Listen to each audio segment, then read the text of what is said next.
Bismillahirrahmanirrahim. Assalamualaikum warahmatullahi wabarakatuh. Perkenalkan, nama saya Ade Firman dengan NIM 34021901153 dari kelas manajemen D tingkat 3. Di sini saya akan memenuhi tugas dari mata kuliah Sistem Informasi Manajemen, yang dimana tugas ini yaitu menuliskan pengertian SOP atau singkatan dari Standar Operating Procedure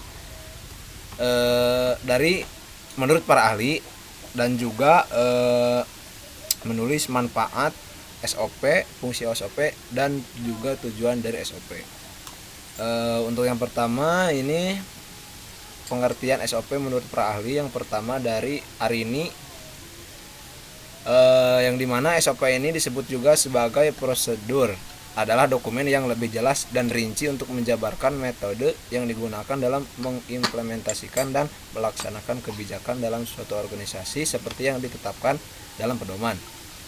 Nah, untuk yang kedua yaitu dari Arnani, yang merupakan serangkaian instruksi kerja tertulis yang dibakukan atau terdokumentasi mengenai proses penyelenggaraan administrasi perusahaan, bagaimana dan kapan harus dilakukan, di mana dan oleh siapa dilakukannya.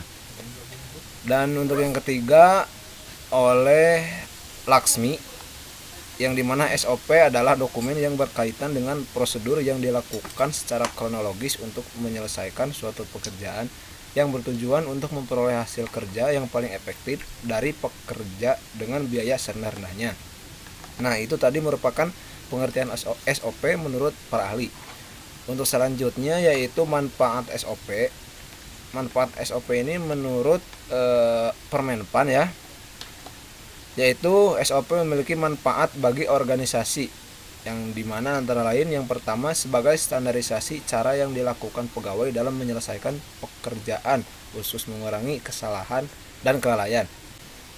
Nah, yang kedua yaitu SOP membantu staf menjadi lebih mandiri dan tidak tergantung pada intervensi manajemen, sehingga akan mengurangi keterlibatan pimpinan dalam pelaksanaan proses sehari-hari. Yang ketiga, meningkatkan akuntabilitas dengan mendokumentasikan tanggung jawab khusus. Yang keempat, menciptakan ukuran standar kinerja yang akan memberikan pegawai cara konkret untuk memperbaiki kinerja serta membantu mengevaluasi usaha yang telah dilakukan. Nah, selanjutnya menciptakan bahan-bahan training yang dapat membantu pegawai baru untuk cepat melakukan tugasnya. Yang keenam, menunjukkan kinerja bahwa organisasi efisien dan dikelola dengan baik. Yang ketujuh, menyediakan pedoman bagi setiap pegawai di unit pelayanan dalam melaksanakan pemberian pelayanan sehari-hari. Yang kedelapan, menghindari tumpang tindih pelaksanaan tugas pemberi pelayanan. Yang kesembilan, membantu penelusuran terhadap kesalahan-kesalahan prosedural dalam memberikan pelayanan. Yang terakhir, menjamin proses pelayanan tetap berjalan dengan berbagai situasi. Nah, untuk selanjutnya yaitu fungsi SOP, yang dimana fungsi SOP ini menurut Indah Puji, yang pertama memperlancar tugas pegawai atau tim kerja. Yang kedua, sebagai dasar hukum bila terjadi penyimpangan. Yang ketiga, mengetahui dengan jelas hambatan-hambatannya dengan mudah dilacak. Yang keempat, mengerahkan petugas atau pegawai untuk sama-sama disiplin dalam bekerja. Yang terakhir, sebagai pedoman dalam melaksanakan pekerjaan rutin. Nah, itu fungsi SOP menurut Indah Puji. Nah, untuk selanjutnya yaitu untuk tujuan SOP. Untuk tujuan SOP ini menurut Arnani, yang dimana yang pertama, agar pegawai dapat menjaga konsistensi dalam menjalankan suatu prosedur kerja. Yang kedua, memudahkan proses pengontrolan pada setiap prosedur kerja. Yang ketiga, mengetahui dengan jelas peran dan fungsi tiap-tiap posisi. Yang keempat, memberikan keterangan tentang alur, proses kerja, wewenang dan tanggung jawab dalam bekerja. Yang kelima, memberikan keterangan tentang dokumen-dokumen yang dibutuhkan dalam suatu proses kerja. Yang keenam, melindungi perusahaan dan pegawai dari malpraktek atau kesalahan administrasi lainnya.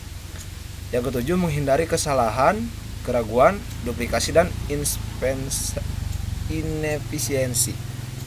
Yang kedelapan, mengerahkan pegawai untuk disiplin dalam pekerjaannya. Yang kesembilan, sebagai pedoman dalam mengerjakan pekerjaan rutin. Yang ke-10, untuk mengidentifikasi pola kerja tertulis. Dan untuk yang terakhir, memudahkan proses pemberian tugas serta tanggung jawab pada unit kerja.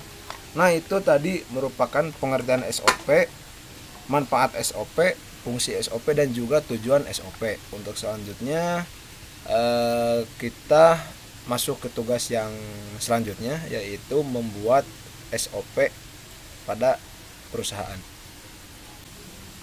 Oke, untuk tugas selanjutnya yaitu membuat sebuah SOP berkaitan dengan pengelolaan perusahaan, yaitu dengan menggunakan flowchart yang sesuai. Nah, sebelum membuat flowchart di sini kita harus mengetahui dulu arti dari lambang flowchart dalam membuat SOP.